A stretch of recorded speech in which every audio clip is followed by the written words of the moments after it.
Wacky Wednesday, everybody. How are we doing? Back at you again with my Move the Chains podcast. How are we doing? It is Wednesday, Wacky Wednesday. Curls for the girls. I got a great workout in today. Can I get a hell yeah, brother? You sure can. We can get a hell yeah, brother. So, I didn't know what I was going to talk about tonight. I know I've been doing these division predictions and recaps. Great having you guys in tonight, by the way. However, I saw Cooper Kupp yesterday, got traded. He requested a trade. Kind of Myles Garrett-esque. I want to dive into that off the top, and then I want to go in the AFC South, where I think all these teams could go, what's going on. I'm not going to do a Liam Cohen duo, okay? Sounds weird saying it. That guy's a goofy motherfucker. But I want to touch on the Cooper Kupp thing. So, Cooper Kupp, as we all know, Super Bowl champion a couple years ago, had the MVP, Triple Crown winner. He's been great. And all that is noteworthy. I get it. He's battled injuries. He's played banged up. He's a tough guy. All this stuff, and I appreciate it. Matthew Stafford and the connection with him, even with Jared Goff back a couple years ago, all that's great and dandy. However, here's the problem that I have with that Cooper Kupp thing.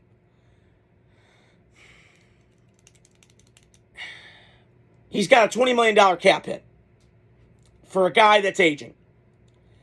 And the thing that brought me to this, and I had this on my mind tonight, was, if anybody's ever seen Moneyball with Brad Pitt, there's that scene where they're talking in the scouting room, and they're talking about David Justice, right?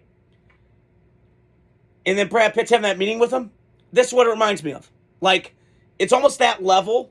Now, it kind of is, because if you go in the movie, and I've read David Justice, like, looked him up on Wikipedia during the movie, he did win World Series, and he was a great player, and in his prime, he was great. But it's almost like the ROI is not a great thing to do for this situation. What I mean by that is return on investment. And Cooper Kupp's been a great player. He blocks hard, he works his ass off, all this stuff. But to compare it to David Justice is right. He's not the same player he used to be. Now, would a crappy team like the Raiders or something like that bring him in? Yeah, sure, you can get a year out of him. And you have to eat that $20 million in money in his salary. So, okay, maybe. But I was thinking today what his market would be. And my gut feeling is, I was at the gym tonight, ran into a guy who's a Redskin fan. He said the Redskins wouldn't hate it at all. The Redskins were very smart last year. Brought over savvy veterans, Austin Eckler, Zach Ertz, Dante Fowler, Dorrance Armstrong, a lot of the Cowboy players that Dan Quinn knew in Dallas during his time. But I do think that when I look around the league, Commanders would make sense, the Packers would make sense, Lions maybe, but I feel like you're paying already Amon-Ra St. Brown, you got Jamal Williams. So Derek Solomon and Mike Kesnick know this better than anybody. I don't know if that would work, but I do think the Redskins are in play. I think the Raiders could be in play. New England could be in play. Get a veteran guy in there. Because at this point in his career, he's like Deebo Samuel. He's kind of Deebo Samuel light in terms of that. But yeah, it's going to be fascinating to see what happens. And I just can't believe we're 60 minutes away in football. The season's over. But hey, I still got to make content, and I'm still going to do that for you guys because I know you guys love me, and I appreciate you. And we're going to do it. So, tonight I want to touch on AFC South. Last couple nights I did the AFC East, I did the AFC North. Tonight I'm going to do AFC South. Tomorrow night will be AFC West, and I'll get into that tomorrow. So I want to touch on AFC South. So Texans won the division. Kind of an underwhelming year for them. Had a lot of high expectations, went under the radar last year. High expectations, didn't exceed that per se. Still had a good year. They got a really good football team down in Houston. C.J. Stroud had a sophomore slump, but is it all his fault? No, I'm not going to blame it all on him. That offensive line was atrocious. He was getting his brains beat in, and Bobby Slowick deserved to be fired, in my opinion. Because the one knock I have on these Kyle Shanahan guys is they have and I mentioned this the other day, when all that run game stuff's working, and you get the misdirection and the eye candy and the deception, oh my God, where it's going, woo, woo, woo, woo, woo. And then the drop back, and then it's just play action off of that, and it's bombs, it's big plays in the pass game, on slants and crossers, and crossing routes, all that stuff. Okay, that's great when it's up. Where's your fastball? Where's your curveball? You're like a pitcher. You got one speed. It's called go. Mariano Rivera fastball. Do you have another pitch? And I'm watching Bobby Slowick this year. Where the hell was his pitch? I mean, I kept waiting for it. And listen, they ran the ball better. So that helps your offensive line out a lot when it's struggling. Run the ball. Take them out of pass blocking situations. Pass protect. Okay, so they did a good job of that. And that was a great signing by Joe Mixon, getting him and all that stuff. I love what the Texans have done. DeMeco Ryans is a rocket ship. Now, again, the whole ref thing, I'm not going to speculate on that in the playoff game. However, they screwed up more than I thought they should have. Botched, the opening kickoff and 8 sacks taken. You can blame the refs all you want. And maybe some of that's true. I'm not trying to dispute that. I moved on.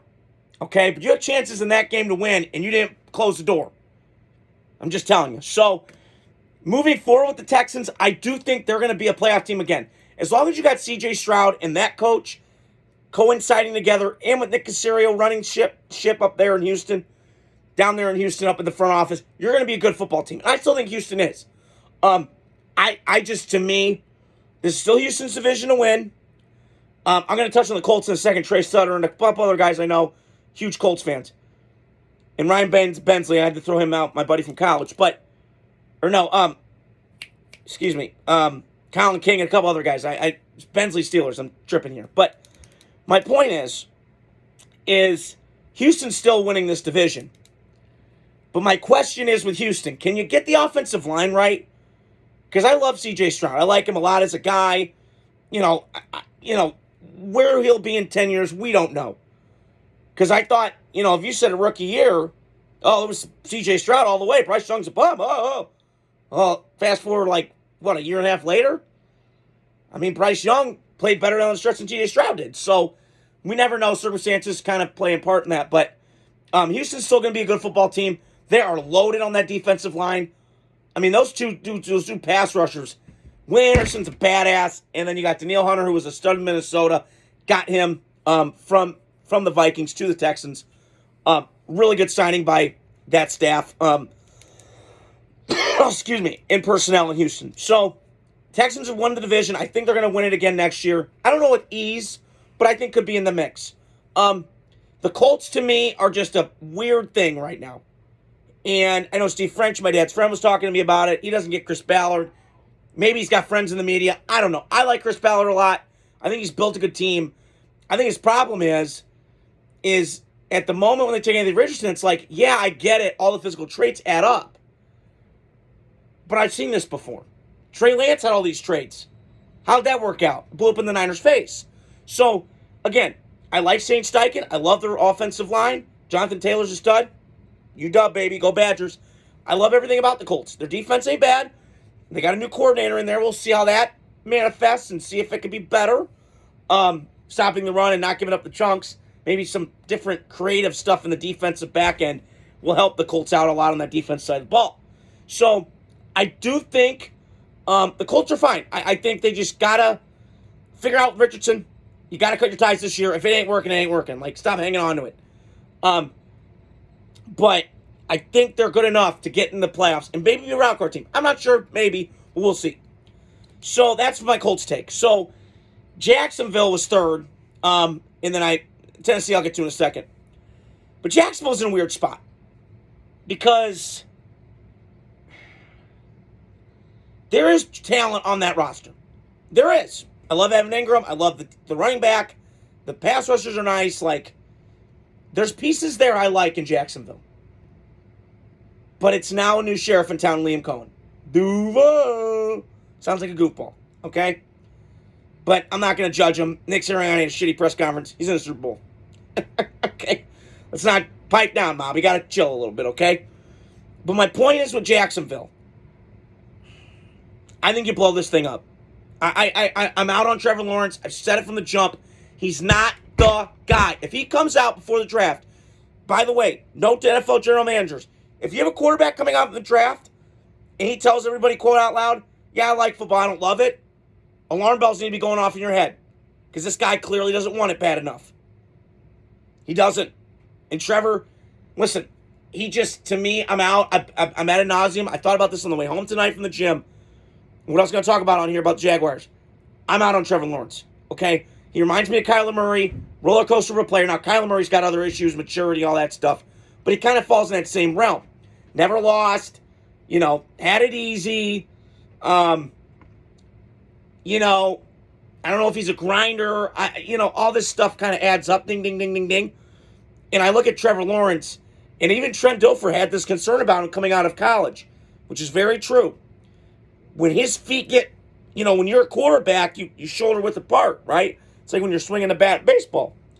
Trevor Lawrence's problem was when he would be too wide in his feet, and it would sail on his throws. Watch the games. So do some research, guys, when you're watching, football games and stuff, mainly Jaguar games, because I had watched Jaguar Raider game. Didn't need to win that one, besides the point. My point is with Trevor Lawrence, is he that guy? I don't think he is. But you're stuck with him because you gave him $200 million because that's what desperate franchises do. Stupid shit, stupid prizes. That's what happened with Jacksonville. And, could Liam Cohen get the best out of him? I believe he could. I mean, there's something in there with Trevor. There's talent. I saw it 2 years ago, but it's just very far in between. And I'm hoping that they'll be better. I think they should be better on offense. But I don't know. I'm out on Trevor Lawrence, and we'll see what happens. The Titans are in a weird spot. Listen, I got family in Nashville. Listen, I've been kind of on a Titans. They're kind of weird to me. And I've always had this theory. Like, the AFC South and NFC South are in college towns. Like Tennessee's got Nashville, Volunteers. Georgia's got the Falcons. So it kind of the college atmosphere kind of overtakes the NFL. It's not to knock like the NFL teams, but the Jaguars, the Panthers, the Titans, it's more college town than NFL. But when I watch the Titans, I go, they were bad last year. And listen, I finally come to the realization, I'll give it up. Will Levis is not fixable. I know, he was my guy coming out. I loved him coming out of Kentucky. But then I got to go, well, Liam Cohen was behind his success, and then he left, and then Rich Scangarillo came in, and it was a shit show. And I just think Will Levis, to me, is accomplished Jay Cutler coming out of college. And I see a lot of it. Big arm, dumb decisions, judgment's a little off. Now, in Will Levis's case, I think he's more likable than Jay Cutler, but I can kind of see some of the parallels. SEC school, Will Levis was a 4.0 student. I believe finance. But there's some stuff to like with Will Levis, the arm, the strength, all that stuff. But he just makes too many bad decisions. I mean, where he's staring guys down like he's a rookie. And his pocket awareness is kind of bad, but the offensive line stinks. Now, they got my Aunt Colleen, Aunt Colleen's buddy Bill Callahan on the staff, and they got his son Brian. So I do think there's some momentum going in Tennessee. They got a new GM from Kansas City who's seen that model, been there, done that. How's that going to translate? I think the Titans were in games last year. They were. I watched the Packer game. I watched a couple Titan games that were on. They were in games last year, so they're obviously competitive, and they're playing hard for this coach. But you see the talent disparity in that division. I mean, Texans, Colts are here, Jacksonville, and then it's like Titans are here. So I think Tennessee could get up to Jacksonville's level, but I just think there's a lot of parts that got to go their way.